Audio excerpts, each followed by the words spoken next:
Assalamualaikum warahmatullahi wabarakatuh. Suara jelas ah? Suara saya jelas? Okey. Kita meneruskan perbincangan dari kitab At-Tibyan fi Adabi Hamalatil Quran. Okey, saya lupa dah ni sesi berapa, belah-belah lah kita ni. Dan kita semakin masuk ke dalam separuh lah. Sekitar kalau tengok terjemahan pun surat berapa dah terjemahan? Muka surat berapa dah? 47. Jumlah muka surat sampai hujung. Muka surat sampai habis dua muka surat kat hujung.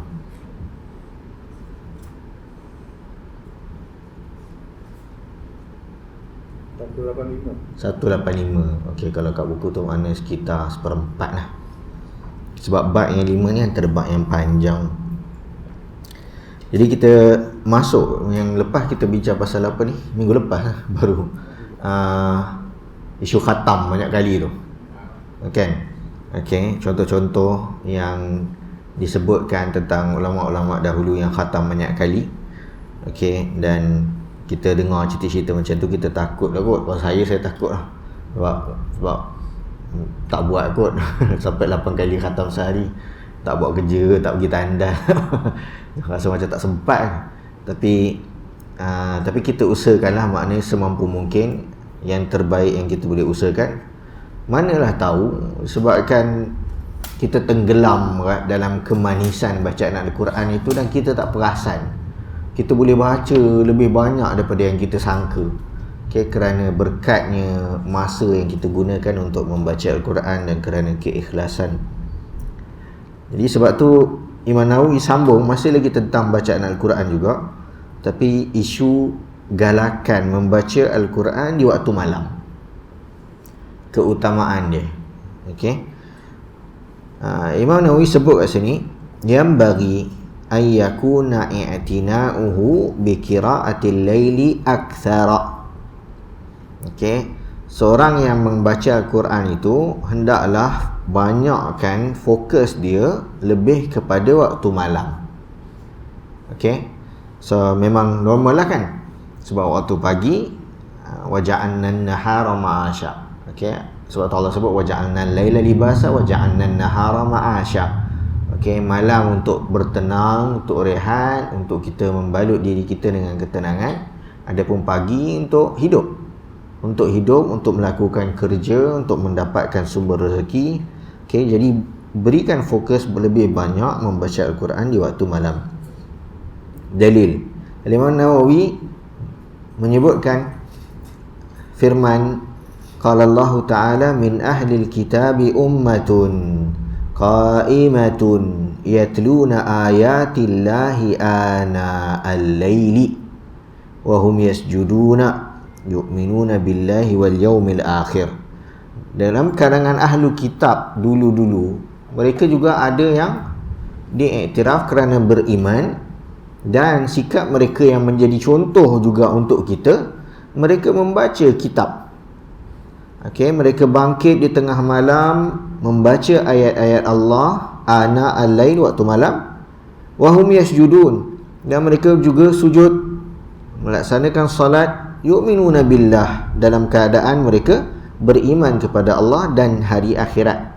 Ini di kalangan ahli kitab yang beriman, dan mereka itu contoh yang Allah nukilkan sikap mereka yang membaca ayat-ayat Allah di waktu malam. Dan tak cukup dengan itu, Allah sambung dengan menyebutkan apa lagi sikap yang mereka lakukan. wa ya'muruna bil ma'rufi wa yanhauna 'anil munkari.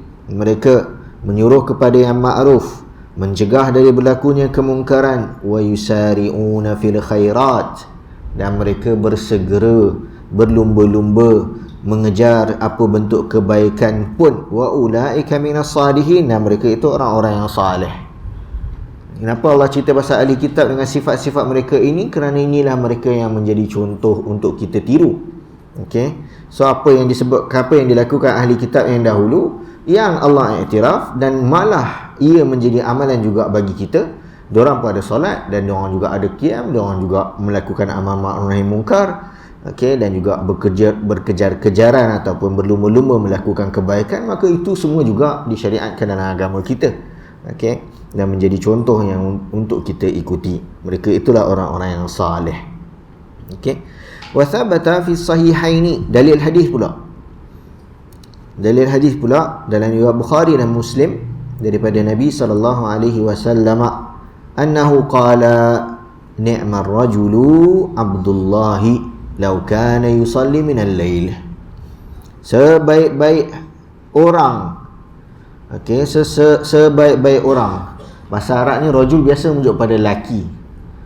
Rajul biasa merujuk pada lelaki, tapi tak bermaksud wanita terpinggir. Kerana apa? Kerana perkataan rajul, hatta mukminuna, muslimuna, asalnya untuk lelaki, tetapi ia menjadi umum merangkumi perempuan. Sebab tu kalau kita sebut Assalamualaikum, asalnya kum tu untuk ramai dan maskulin, lelaki, tetapi dipakai untuk semua. Walaupun seorang perempuan jumpa dengan seorang perempuan, dia boleh cakap Assalamualaikum.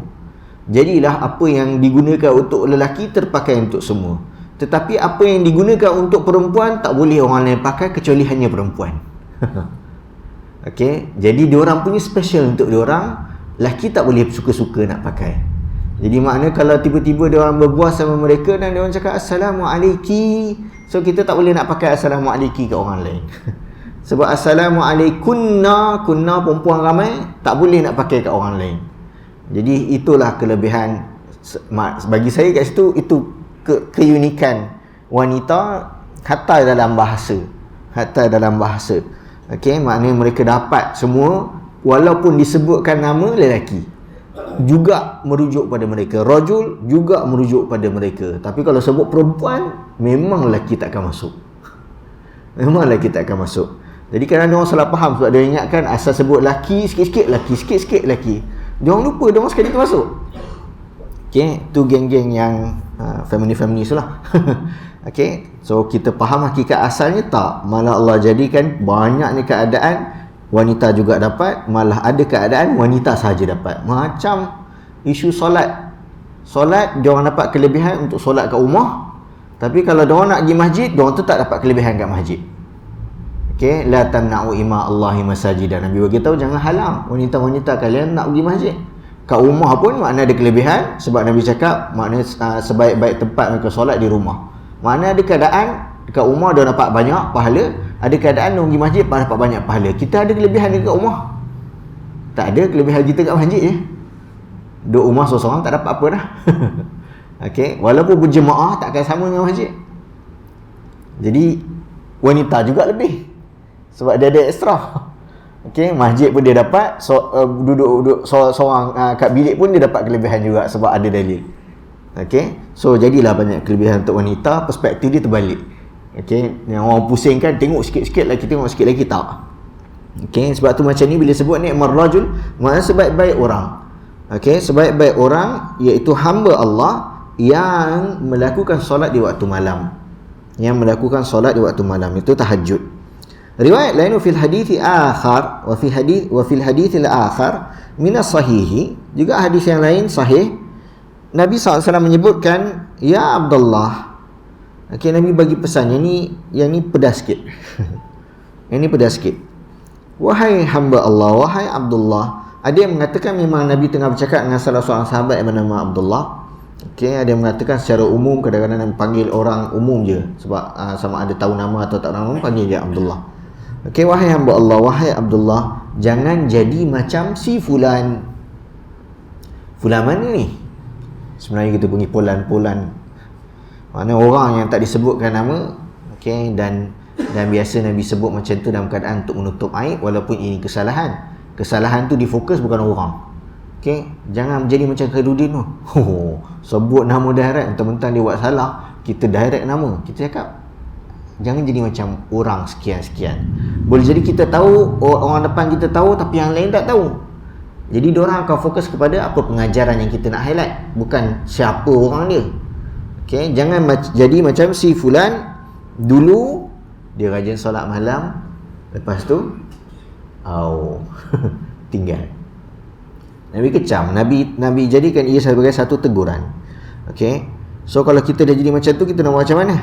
Usahalah untuk siap solat malam balik. Maknanya janganlah putus asa. Okey.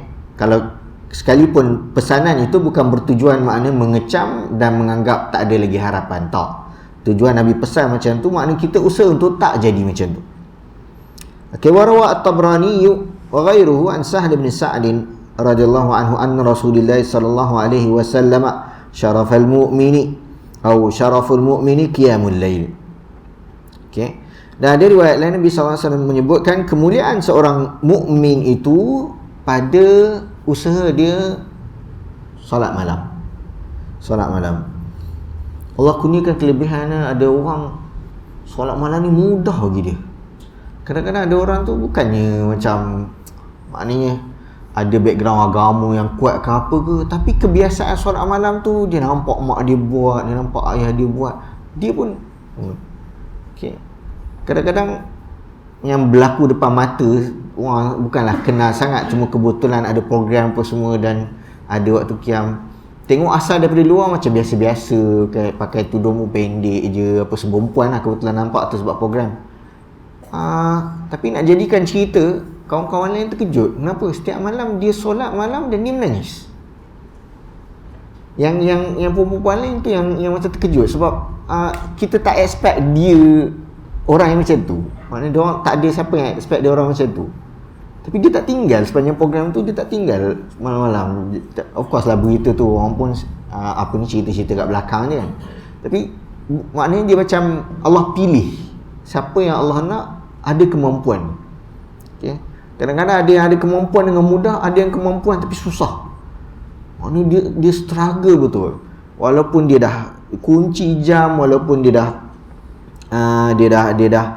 tidur awal ke, nak tidur awal pun tak boleh juga kadang-kadang. Dah mengantuk, rasa macam nak tidur, mata terbuka cerah. Lampu mati pun tak jalan. Belum lagi ada anak, kena kacau, kena apa. Jadi kita bayangkan maknanya tak sama keadaan seorang dengan seorang dalam usaha dia untuk bangkit solat tengah malam. Okey. Paling tidak kita usahakan maknanya dapat setengah jam, 10 minit sebelum subuh tu solatlah 1 rakaat witir terus. Kalau tak sempat 2 rakaat dengan witir ke yang mana yang sempat, sampai dah kita rasa macam boleh ulang walaupun ambil masa 10 tahun 20 tahun dan seumpamanya. Okey, kerana besarnya.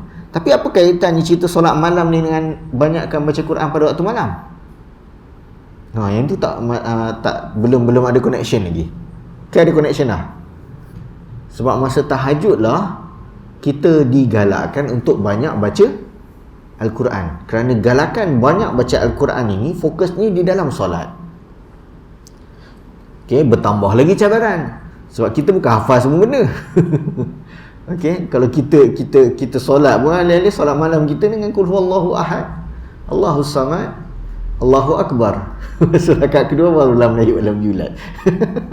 Melampau. Tadi dipotong surah Ikhlas tu jadi 2. Tapi poin ni kita biasa surah pendek je lah kan. Okay? Jadi mungkin secara tidak langsung ia menjadi pesanan juga. Pertama, untuk kita usaha hafal, atau kedua, boleh mengambil keringanan untuk membaca mushaf sambil solat tu. Okay? Baca mushaf. Dah ada kemudahan phone, pakai phone lah kan. Cuma kena matikanlah data tu. Macam janganlah biar tiba-tiba notification masuk tengah solat. Okey, so sebab tu disebutkan semuanya kelebihan solat-solat malam. Padahal tajuk awal tadi tentang banyakkan mengaji di waktu malam. Tiba-tiba cerita pasal solat malam. Sebab apa? Sebab masa solat itulah yang nak digalakkan banyak baca Quran. Okey. Tapi kalau tak sempat solat, tak sebab apa, of course boleh juga nak baca Al-Quran sahaja walaupun tak solat. Okey. Wal ahadith wal athar fi hadha kathiratun. Hadis, riwayat-riwayat, asar-asar tentang galakan tahajud qiyam ni banyak. Okey, ada riwayat menyebutkan Imam Nawawi ni, okey, walaupun kita tahu dia sebenarnya maknanya ustaz-ustaz lain selalu sebut maknanya dia latar belakang dia banyak fiqah, dia banyak bab mazhab apa semua. Tapi bab berdalil tu kuat. Okey, maknanya dia istidlal banyak. Dia bukan tak ada istidlal. Okey. Cuma akan hampa nanti part-part yang kita akan rasa pelik. Kenapa dia buat macam tu Kenapa dia suruh boleh roti tulis dengan ayat Quran kat roti dan makan. Nanti sampai kat situ. Masa tu semua nganga adik. Okey, piring gitulah ayat Quran, lepas tu kacau dengan air, lepas tu minum air tu dia kau. Sabar dulu. Nanti sabar. Sebab itu kat hujung-hujung. Sayang yang dia sebut pada awal semua ada dalil. Okay, kat hujung-hujung tu adalah sebab-sebab dia, kita akan faham lah nanti. Kita akan nampak. Okay, jadi dia bukan satu perkara yang kita semata-mata tak pernah dengar. Tak apalah macam tu, aku tolak menyesal aku datang mengajar tibiat ni. Ada juga part pelik dia. Okay, tu kita tengok nanti. Okay, so kat sini riwayat daripada Abul Ahwas Al-Habashi disebutkan in kana ar-rajulu la yatrukul fustata turuqan ay ya'tihi laylan fayasma'u li ahlihi dawiyan kadawiyin nahli. Ada seorang lelaki ni dia keluar waktu malam, dia lalu kat kawasan-kawasan rumah-rumah, kemah-kemah orang ni. Okey, dan dia datang tu pada waktu malam. Dia lalu jalan-jalan kawasan rumah-rumah orang ni, fayasma'u li ahli, dan dia terdengar orang-orang kat dalam rumah-rumah kecil-kecil ni bunyi Bismillahirrahmanirrahim, Alhamdulillahirabbil alamin, Arrahmanirrahim, ngaji, faham tak? Dia macam kalau pernah masuk ada sekolah mak tahfiz mana-mana, budak-budak tengah mulang tu bunyi berdengung macam dekat dalam sarang lebah. sebab semua tengah mengaji, sebab semua tengah qiyam, bukan setakat mengaji, semua tengah qiyam. Tengah-tengah malam dia keluar, lalu tu setiap rumah dia dengar bunyi orang mengaji. So tu dia sebut bunyi dengungan macam dengungan lebah, sebab semua tengah mengaji. Okay, yang ni tengah baca surah ni, tengah baca surah ni, jadi tak dapat fokus kan masing-masing satu-satu. Jadi dengar macam bunyi macam tu bunyi dia. Okay. Lepas tu Abul Ahwas ni cakap dia macam ni pun nak bagi orang terasa jugalah. So dia komen orang-orang yang tak buat macam tu. Fama balu haula'i ya'manuna ma kana ula'i yakhafuna. Macam mana ada orang-orang lain yang tak bangkit qiyam ni boleh rasa tenang, selesa dalam keadaan ni orang-orang ni tengah takutkan Tuhan. Saya ulang. Macam mana boleh ada yang lain-lain ni tidur tak bangkit-bangkit boleh rasa selesa dalam keadaan ni orang-orang yang lain ni tengah takut, bangkit tengah malam mengaji sebab takutkan Allah. Jadi itu kecaman dia, okey, terhadap orang-orang yang tak bangkit malam. Riwayat daripada Ibrahim An-Nakhai beritahu kana yaqulu iqra'u minal laili walau hal basyatin. Bacalah Quran waktu malam walaupun sekadar tempohnya macam perah susu kambing. Okey, kita pernah check dia, tak tahu berapa minit lah. Tak tahu kat sini ada siapa-siapa pernah perah susu kambing. Hatta kita pun tak tahu kadar dia, boleh jadi perah tu sampai yang kita puas ataupun sampai susu tu habis je. Okey, jadi ada kadar dia, maknanya paling tidak ada bacaan Al-Quran. Okey, wa an Yazid Ar-Raqashi sebut idza ana nimtu thumma staiqadtu, bila aku tertidur dan aku bangun, thumma nimtu falanamat aynaya, dan kalau lepas tu aku tidur balik, masa tu mata aku tak dapat tidur lah. Mana apa? Dia teringat Al-Quran. Ini dia tak boleh fokus untuk tidur. Dia tak boleh fokus untuk tidur. Kedua mata aku tak dapat tidur. Kerana apa? Kerana memikirkan akan Al-Quran. Qultu, Imam Nawawi sebut. Sekarang ni Imam Nawawi maknanya keluarkan ataupun menyatakan pendapat dia. Wa innama rujjihat salatul laili wa qira'atuhu likauniha ajma'alil qalbi. Okey, solat malam dan baca Al-Quran waktu malam lebih utama berbanding waktu pagi. Kenapa? Kerana pada waktu tersebut ajma'alil qalb, sebab dia malam, sebab dia tak panas, dia sejuk, ramai orang dalam keadaan senyap, tak bising macam pagi, maka ia lebih kuat, okey, membantu hati untuk fokus. Wa ab'ada anisyghilati wal mulhiyati, dan ia lebih selamat dan jauh daripada sebarang unsur yang menyibukkan, unsur yang melalaikan, dan juga watasarrufi fil hajat, dan juga jauh daripada perkara-perkara yang menuntut kita untuk melaksanakan kerja-kerja tertentu. Okey, masa pagi lah ada orang panggil lah, ada orang minta tolong lah, anak kat sekolah terlupa barang inilah, kerja lah ini, dia kereta rosak lah pagi tadi. Okey, elok-elok ni Ustaz, bateri pula buat hal. Cepat-cepat lah panggil orang, bateri setengah jam, dekat sejam jugalah, sangkut tak jadi pergi kerja, lambat pergi kerja. So benda nak jadi, so pagi-pagi benda-benda tu berlaku. Okey, pagi-pagi banyak keperluan-keperluan banyak, tapi bila dah malam, that's it, kita semua berehat, kita semua relax. Okey, dan itu lebih membantu untuk kita fokus membaca Al-Quran. Apa lagi kelebihan dilakukan pada waktu malam? Aswana anir riya, lebih terlindung daripada riak. Okey, sebab orang semua duduk berehat, orang malas nak tengok orang lain malam-malam ni, apatah lagi kalau zaman-zaman macam ni lampu tak ada. Zaman Nabi ni orang semua memang duduk rumah, tak buat benda lain kecuali nak fokus nak rehat je. Okey, hatta sekarang pun kita boleh kata keadaan orang nak berehat malam, walaupun ada jenis-jenis kelawar tu tapi majoriti orang nak berehat. Jadi dia lebih selamat, lebih terlindung daripada sifat riak. Okey, sebab orang malas nak tengok-tengok orang lain malam-malam ni. Okey, wa ghairihi minal muhbitat, dan juga selamat daripada unsur-unsur lain yang boleh menghancurkan ganjaran keikhlasan. Orang puji, orang tengok, okey, orang sebut-sebut. Okey, sebab apa? Sebab malam biasanya orang semua akan letih dan cuba nak berehat. Ma'ama ja'a syar'u bihi min ijadil khairati fil laili. Ditambah pula agama ini datangkan atau bawakan pelbagai kelebihan-kelebihan yang berlaku hanya pada waktu malam. Okey, yang berlaku pada waktu malam. Antaranya Isra' Mi'raj. Fa innal Isra'a bi Rasulillah sallallahu alaihi wasallam kana lailan.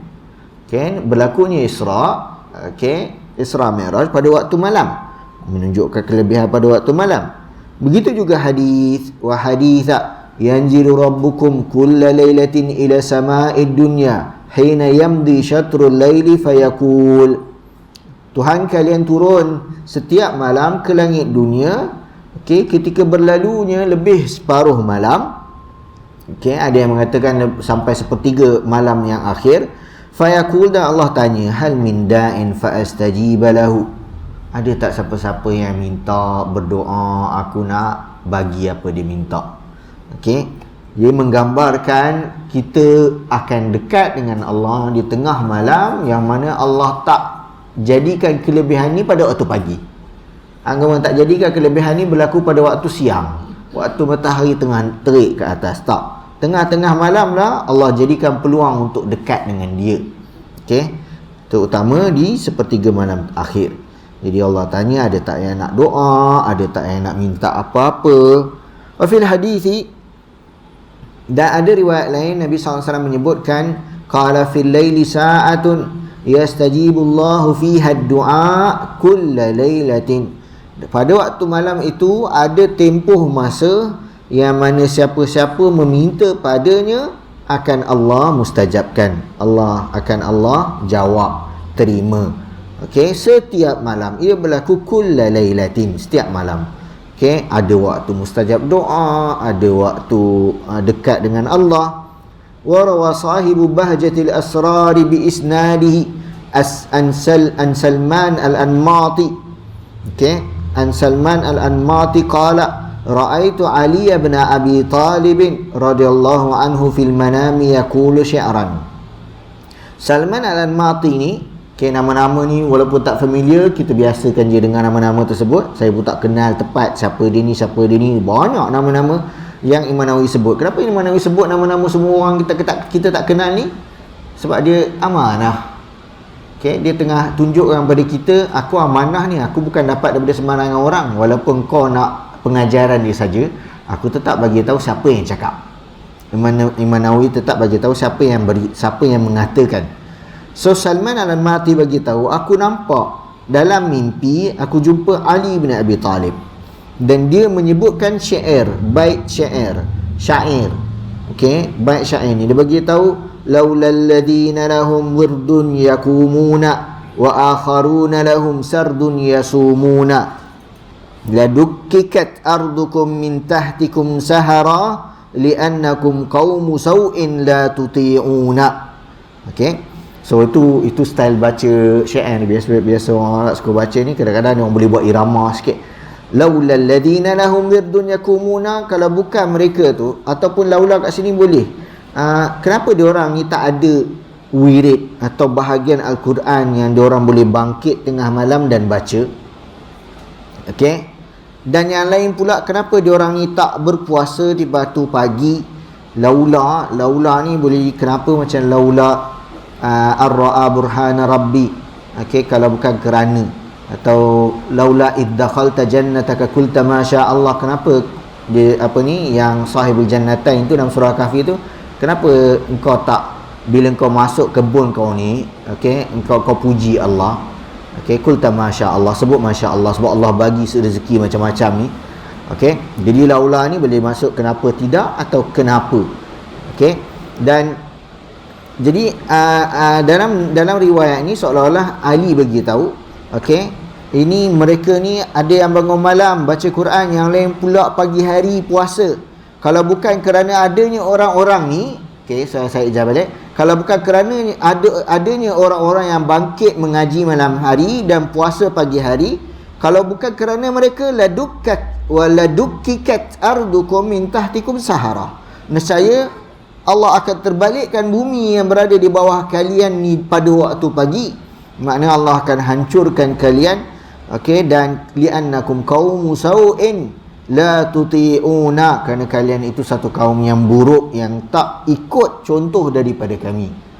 Okey, seolah-olah maknanya kalau tak ada langsung orang buat macam tu, maknanya apa lagi kebaikan yang tinggal, layak untuk ditimpakan musibah dan bala. Wa alam, Imam Nawawi sambung, ketahuilah anna fadilatal qiyami bil laili wal qiraati fihi tahsulu bil qalili wal kathiri. Kelebihan qiyamul lail dan juga membaca Al-Quran ketika qiyamul lail, kelebihan tersebut kita dapat tak kisah sikit ataupun banyak. Maknanya buat sikit kita dah dapat ganjaran qiyamul lail, buat banyak kita dapat ganjaran qiyamul lail. Okey, bezanya ganjaran gandaan tu, gandaan dia jadi lagi banyak lah untuk orang lagi banyak. Tapi dia dapat tak kelebihan qiyamul lail? Dia dapat. Dia buat 2 rakaat sahaja, dia baca surah-surah pendek sahaja dapat. Dia buat banyak rakaat dan baca surah-surah panjang dapat juga. Tapi yang mana lebih berganda? Of course lah yang lebih banyak. Okay, of course lah yang lebih banyak. Asalkan kedua-duanya dalam keadaan ikhlas.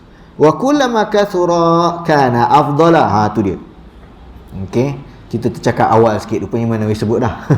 Okey, dan makin banyak maka itu lebih afdal, illa melainkan ayastau'ibal laila kullahu fa innahu yukrahu ad-dawamu alaihi, kecuali kalau sepanjang malam qiyam tak tidur-tidur. Okey, maka makruh kalau selalu buat macam tu. Sekali-sekala tak apa.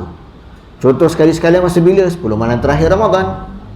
Okey, Nabi sendiri tak tidur, qiyam kan, iktikaf. Jadi sekali-sekala tak apa, tapi berterusan sampai tak tidur-tidur, solat malam, ngaji je, maka itu tidak digalakkan. Wa illa an yadurra bi nafsi, kalau tak nanti dibimbangi akan memudaratkan dirinya. Okey? Okey ke?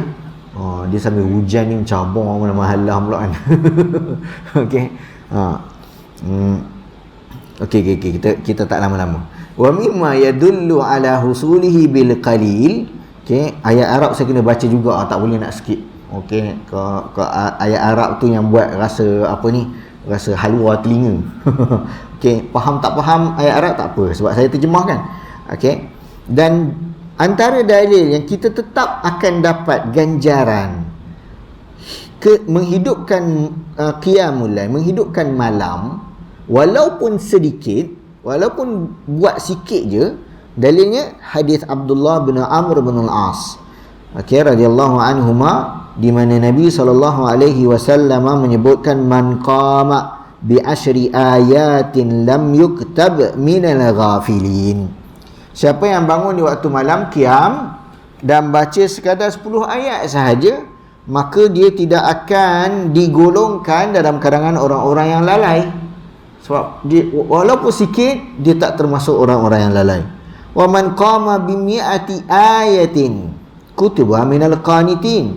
Siapa yang bangkit tengah malam baca 100 lebih kurang ayat, maka dia termasuk golongan yang qanitin. Wal qanitin wal qanitat. Okey, maksud qanitin makna orang yang teguh berdiri dan taat. Wa man qama bi alfi ayatin, dan siapa yang pergi baca 1000 ayat pula, kutiba minal muqsitina, akan ditulis ganjaran seperti orang-orang yang muqsit, adil. Okey, maka apatah lagi kalau baca lebih daripada tu. Hadis sebut riwayat Abu Daud dan selainnya. Wa haka as-Sa'labi, As-Sa'labi menyebutkan riwayat daripada Ibnu Abbas radhiyallahu anhuma, qala, Ibnu Abbas cakap, man shalla bil laili rak'ataini, siapa yang solat malam walaupun berapa rakaat? 2 rakaat sahaja, faqad bata lillahi sajidan wa qa'iman, hakikatnya dia telah menghidupkan malam tersebut, okey, dalam keadaan sujud dan berdiri. Maknanya memadai, walaupun buat sikit sahaja, dia dapat kelebihan solat malam. Sekarang habis tu ada apa nak tanya tak? Kena ada tanya-tanya sikit biar boleh lawan sikit rasa letih tu. Ada apa nak tanya tak pasal qiyam ni? Solat tahajud ni mana kalau kita tidur bangun buat tahajud, tidur balik ke kalau yang saya terus saja jawab. Sebab direct hadis sebut. Maknanya Nabi sebut yang apa ni, dia tidur dulu setengah malam, okey, dan kemudian dia bangkit. Ada yang katakan masa berbaki sepertiga kan, berbaki sepertiga dia bangkit, dia solat, lepas tu tinggal 1/5 atau 1/6, masa tu dia boleh berehat. Masa tu lah sebenarnya nak sahur ke, nak apa ke, dia rehat kejap, tunggu subuh. So maknanya memang hujung. Sebab bila kita cerita tadi hadis tentang apa ni, waktu mustajab doa, waktu yang Allah dekat dengan kita tu semua hujung. Jadi of course kena tidur dulu. Okey, sebab tahajjada tu merujuk kepada kita menjauhkan diri daripada katil. Sebab asalnya kita tidur dan bangkit tinggalkan katil. Kalau tak jadi tahajud lah kalau kita tak tidur, sebab kita tak tinggalkan katil pun. Kalau tak tidur, kita tinggalkan apa je. Okey, so tinggalkan katil maknanya sebabkan tidur dan bangkit. Tapi kalau dah ada kerja lah, bergadang malam ke apa ke, tak sempat tidur, tiba-tiba dah pagi, alah aku tak tidur ni, macam mana tak kira, solat je, tak ada masalah. Okay, kalau maknanya asalnya kena tidur. Okay, tapi kalau ada halangan maka tak ada masalah. Yang penting janganlah lepas qiyam tidur, subuh tuang. Okay, bukan sangat gajah dinosaur bangkit 12 setengah hari. Okay, letih kan, dah bahaya bila tak tidur malam ni kan. Okay, ada orang dah kita sibuk ke, kadang-kadang kepala penuh dengan macam-macam benda, mikir apa semua, ingat dah boleh tidur dah, alamak tak mengantuk lah. Masa tu lah lapar, masa tu lah tiba-tiba anak ni menangis ni apa semua. So sampai pagi tak tidur. Jadi kalau keadaan macam tu, usahakan semampu yang kita boleh. Okay, ya. Bukan syarat utama, bukan syarat wajib. Kita kata bukan syarat wajib, tapi ia syarat, maknanya untuk jadikan ia terbaik. Maknanya jadi markah terbaik adalah solat, tidur dulu, bangkit. Okey, ada halangan tu cerita lain lah. Okey. Okey.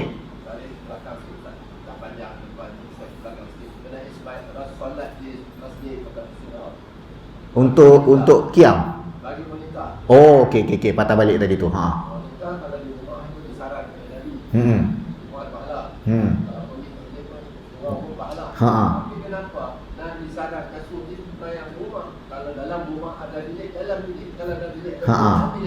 Itulah yang kita cerita.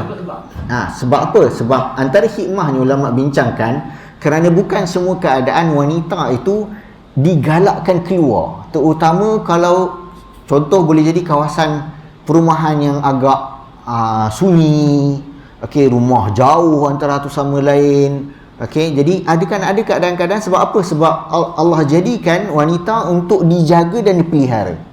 Okey, sebab tu ar-rijalu qawwamuna 'alan nisa, sebab mereka ini adalah tanggungjawab kita untuk jaga dan pelihara. Sebab tu sampaikan wasiat Nabi yang terakhir ketika khutbatul hajah, khutbatul wada, istausu bin nisa'i khair. Okey, korang jaga wanita ni elok-elok. Sebab apa? Sebab maknanya apa? Banyak keadaan tanggungjawab kita untuk pelihara mereka. Jadi ada keadaan-keadaan Allah jadikan tak semudah itu mereka keluar, maka lebih utamalah mereka solat di rumah pada waktu tu. Tapi kalau dah dipermudahkan, lampu semua terang, perempuan pun ramai-ramai berjalan pergi masjid, masjid depan tu je bukan jauh mana, maka sebab tu Nabi sebut la tamna'u ima'akum masajidah, jangan halang wanita-wanita kalian pergi masjid. Itu pun Nabi cakap. Bercanggah ke? Tak bercanggah. Tak bercanggah sebab dua-dua ada konteks dan keadaannya. Okay, benda macam inilah yang kita akan selalu bincangkan, ulama-ulama akan highlightkan. Kenapa tiba-tiba Nabi cakap sini tak boleh, lepas tu tiba-tiba Nabi cakap sini boleh? Sebab nak bagi tahu semua ada konteks-konteks dan keadaan. Maknanya bukan kita ambil satu line, satu lagi tak payah pakai lah.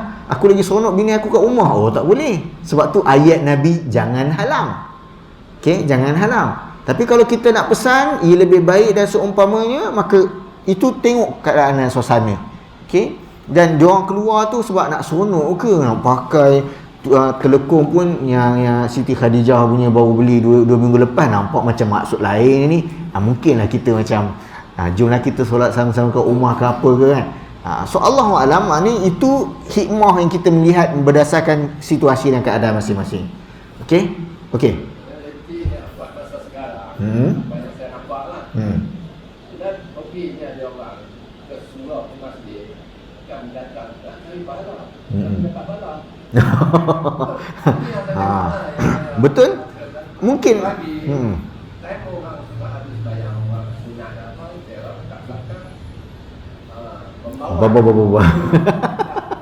tu pula, kalau ada orang pakai, ada orang apa, saya tengok memang lebih elok lah dia orang kat rumah. Barangkali itu hikmahnya. Melainkan kalau ada kelas. Ada. Betul? Betul? Saya setuju. Yang menjadikan itu tak nak bilang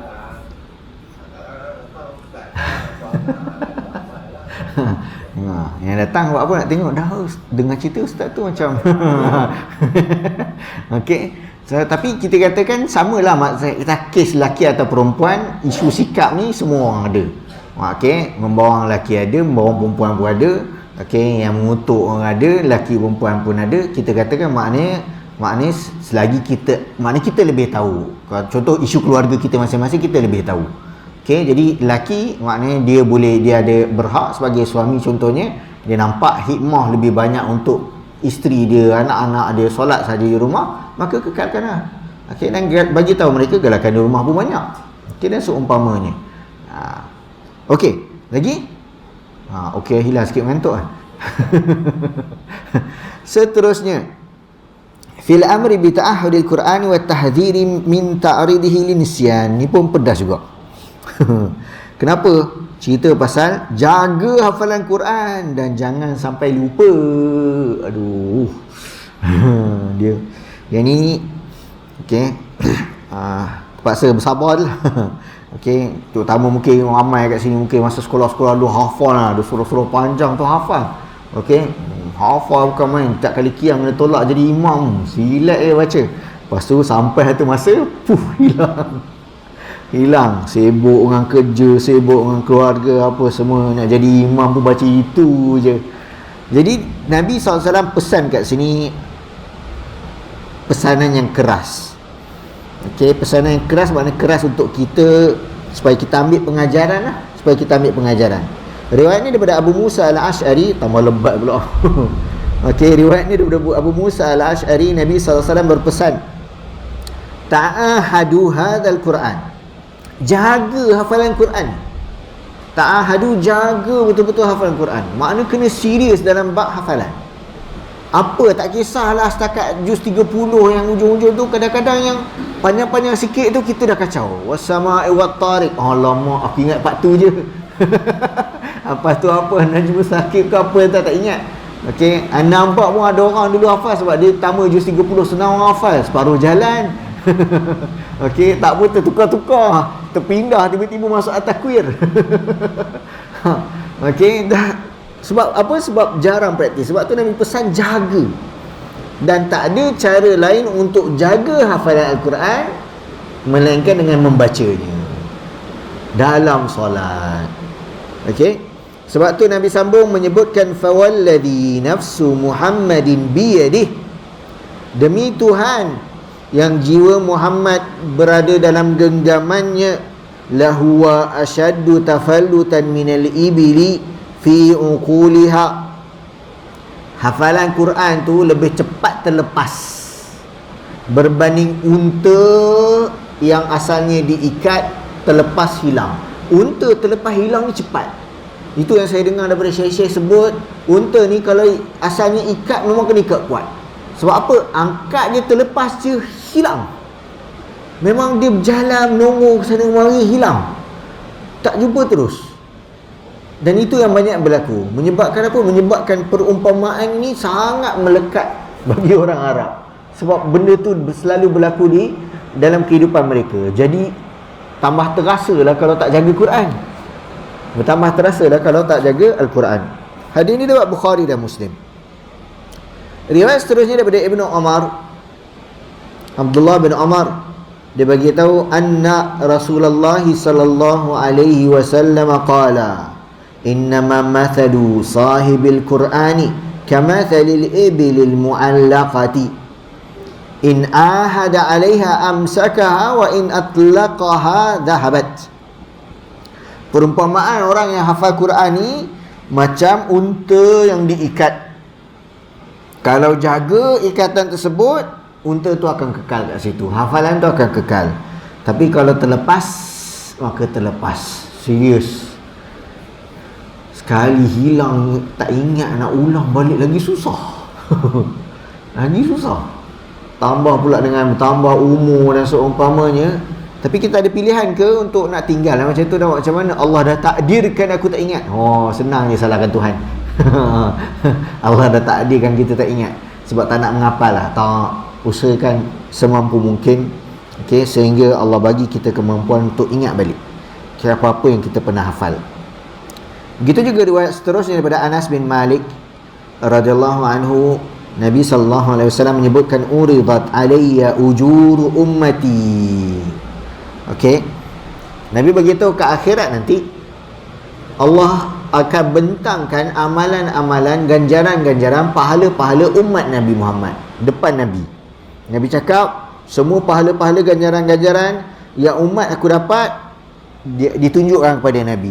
Sampailah sekecil-kecil, okey, pahala dengan dosa sekali ini.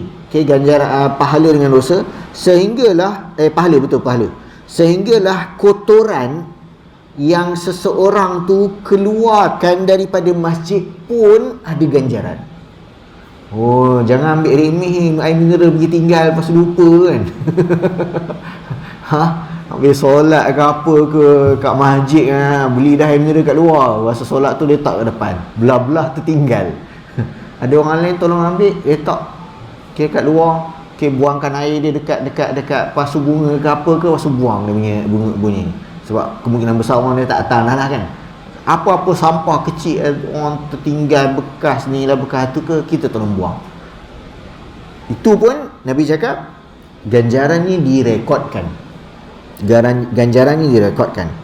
Dan kemudian Nabi sambung beritahu wa uridat alayya dhunubu ummati. Lepas tu dosa-dosa, rekod dosa pula ditunjukkan kepadaku. Falam ara dzamban. Yang ni yang pedas lagi, aduh. Dan aku tak nampak apa-apa dosa yang lebih berat dan besar min suratin minal Qur'ani aw ayatin utiyaha rajulun thumma nusiyaha. Tak ada dosa yang lebih besar berbanding surah dalam Al-Quran ataupun ayat yang dia asalnya hafal dan kemudian dia lupa. Fikir panjang. Hadis ini riwayat Abu Dawud dan Tirmizi. Okey. Riwayat seterusnya dari Sa'ad bin Ubadah. Nabi SAW pesan, Man qara al-Qur'ana thumma nasiyahu. Siapa yang baca Al-Quran, hafal Quran lepas tu dia lupa, laki Allah azza wa jalla yaumal qiyamati wa huwa ajdam. Dia akan bertemu dengan Allah di hari akhirat, di hari kiamat nanti dalam keadaan cacat. Sebab seolah-olah ada bahagian daripada diri dia yang dia terlupa, macam hilang. Kau ingat ke kau ada tangan tu? Dah Quran terlupa, potonglah. Hadis riwayat Abu Daud dan Tirmizi juga. Okey. Dan kita ambil sikit lagi tentang orang yang tertidur, tak sempat lakukan kebiasaan dia bangun. Maknanya biasa malam ni, biasa setiap malam tu, ni untuk orang yang dah ada dia punya kebiasaan dia. Okey, contoh pukul 5 sampai 5.40 tu dia biasa dah bangkit. Nak dijadikan cerita, dia bangkit tahu-tahu dah azan, tak sempat. Jadi ada apa-apa kekelebihan bagi orang-orang macam ni? Memang dia malang ke macam mana ke? Riwayat daripada Umar bin Khattab, Umar sebut Nabi SAW berpesan, man nama an hizbahu minal laili aw an hizbihi minal laili aw an syai'in minhu. Siapa yang tertidur, okey, tak sempat baca bahagian yang dia sepatutnya baca malam tu, sikit sekalipun, faqara'ahu ma baina salatil fajri wa salatil zuhri, maka dia ganti, dia boleh ganti waktu siang dengan solat duha, dan dia baca balik sepatutnya yang dia baca malam tadi.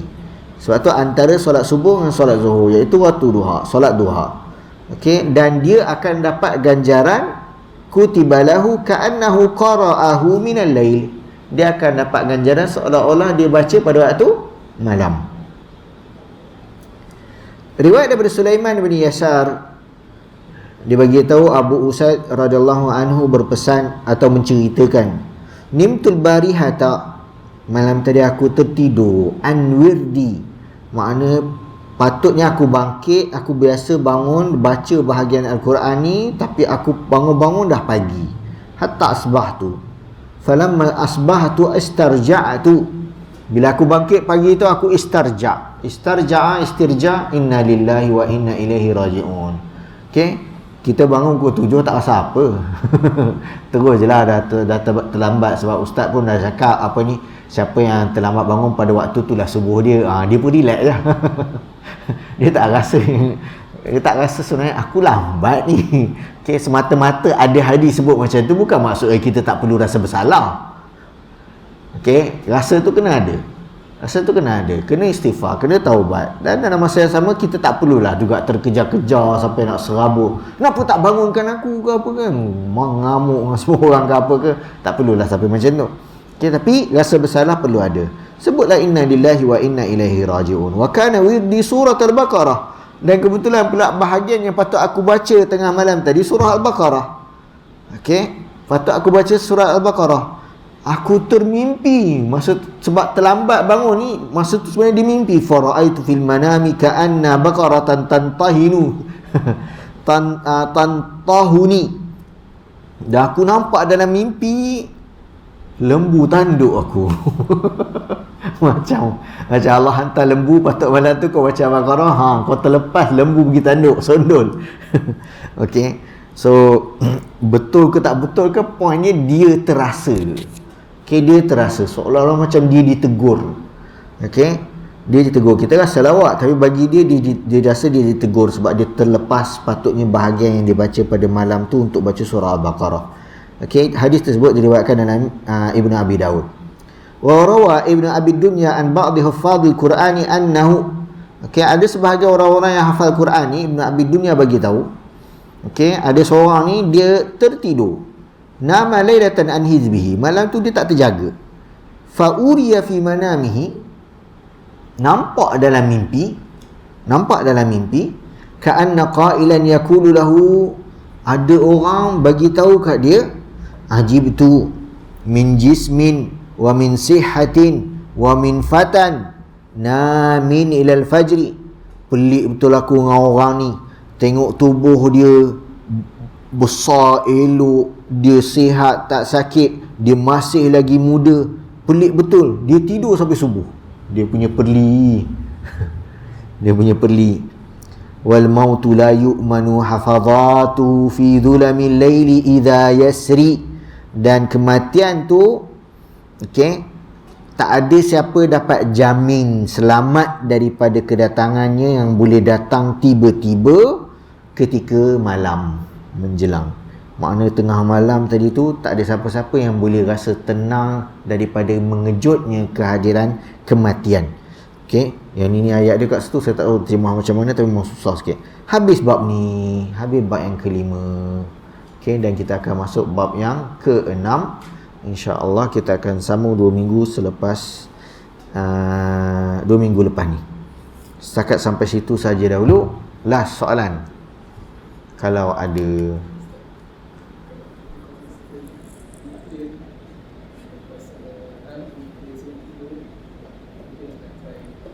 Lepas tu nak praktis untuk qiyam. So kalau dah witir tak payah witir lah. Tapi ada, kalau dalam mazhab Syafi'i dia ada cara untuk cancel witir malam tadi. Dalam mazhab Syafi'i kita solat dulu 1 rakaat. Okey, seolah-olah ia gandingan kepada witir tadi. Okey, jadi tu dah tak jadi witir dah sebab dia jadi 2 rakaat. Baru kita buat 2 dan kemudian 1. Okey, dan ia disebutkan dalam sebahagian kitab-kitab fiqh Syafi'i. Okey. Tapi riwayat lain menyebutkan tak ada 2 witir dalam satu malam, maka kalau dah buat, so yang lepas tu hanya buat solat solat tahajud je lah. Okey, cuma kat situ kita tak dapatlah kelebihan menjadikan witir tu hujung malam. Sebab Nabi pesan jadikanlah witir tu ij'alul witra akhiral laili. Jadikan witir tu kat hujung sepatutnya. Okey. Tapi pasal orang ni baru nak praktis, nak latih diri dia, okay, dia buat witir sebab tak pasti dia dapat bangun ke tak. Tapi dia dapat bangun, so dia buat solat tahajud saja. Okay. Kalau nak praktis dalam mazhab Syafi'i tu, so kaji balik betul-betul, okay, ikut mana-mana pengajian yang highlightkan fiqh mazhab Syafi'i. Dan itu antara cara yang boleh dilakukan.